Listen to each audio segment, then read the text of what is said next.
جو بیت اللہ کا دروازہ ہے نا، دروازہ ملتزم جسے کہا جاتا ہے، یہ بیت اللہ کی سب سے پیاری جگہ ہے.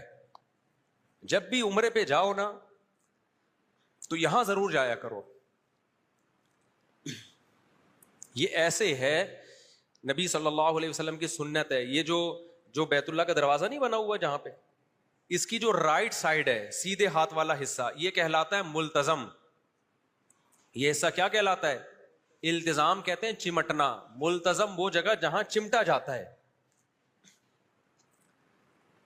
تو یہاں پہ اپنے دائیں رخسار کو رکھ کے اللہ سے گڑ گڑانا، رونا اور گڑ گڑا کے دعائیں مانگنا، یہ سنت عمل ہے. سمجھ رہے ہو کہ نہیں سمجھ رہے؟ تو کتنی مقدس جگہ ہے اللہ کا گھر. یہ ایسے ہے، جو بیت اللہ کا دروازہ ہے نا، جیسے ہم کسی کی چوکھٹ پہ جا کے بھیک مانگتے ہیں. تو اللہ تعالیٰ نے اپنی ذات سے، جو لوگ اللہ سے محبت کرتے ہیں ان میں جو ایک محبت کی چنگاری بھڑکتی ہے، تو اللہ نے اس چنگاری کو ٹھنڈا کرنے کے لیے، اللہ خود تو عرش سے نیچے نہیں آتا نا، تو اللہ نے ایک چار دیواری بنا دی اپنے خلیل ابراہیم علیہ السلام کے ہاتھوں، اپنے محبوب ابراہیم علیہ السلام کے ہاتھوں. اور وہ چار دیواری بنا کے اللہ نے اعلان کر دیا کہ اے ابراہیم، لوگوں کو بتاؤ یہ کس کا گھر ہے؟ یہ میرا گھر ہے. اب ہمیں بھائی اللہ سے محبت ہے تو اللہ تیرا گھر ہے کہاں؟ ہم عرش پہ تو نہیں جا سکتے.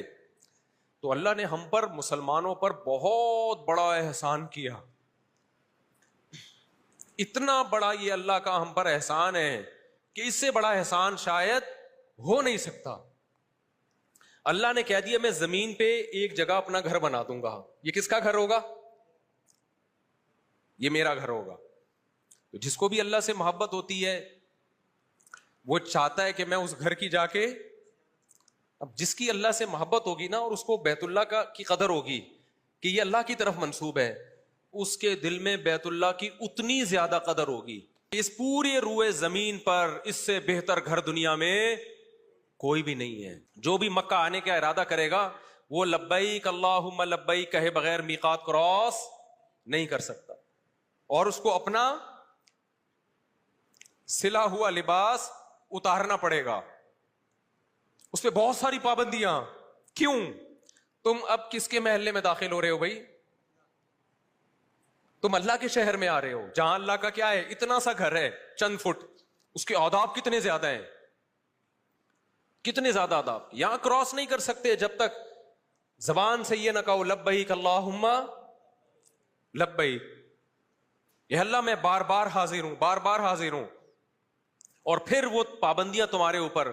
اس کے بعد جب تک اللہ کے گھر کے ساتھ چکر نہیں لگاؤ گے اس وقت تک احرام کی پابندیوں سے نکل نہیں سکتے. تو اللہ کہتا ہے پوری روئے زمین پر جو میرا شہر ہے وہ کون سا ہے؟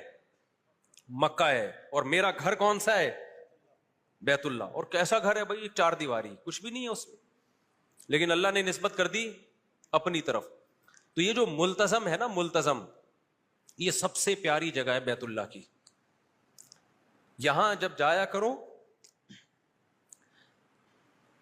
تو اپنے رخسار کو رکھ کے اللہ کے سامنے گڑ گڑایا کرو. اللہ کو وہاں یہ عمل بہت زیادہ پسند ہے. تو یہ اسلام کا حسن ہے کہ اس روئے زمین پر، اس کائنات پہ جو سب سے بہترین اور معظم جگہ تھی، اللہ نے وہاں کے لیے کوئی لائسنس نہیں رکھا. اللہ نے ایک شرط لگائی ہے، کوئی مشرک جزیرہ عرب میں داخل نہیں ہوگا. یہاں وہ آئے گا جو صرف مجھے خدا مانتا ہے، تبھی وہاں جزیرہ عرب میں کوئی مشرک نہیں جا سکتا.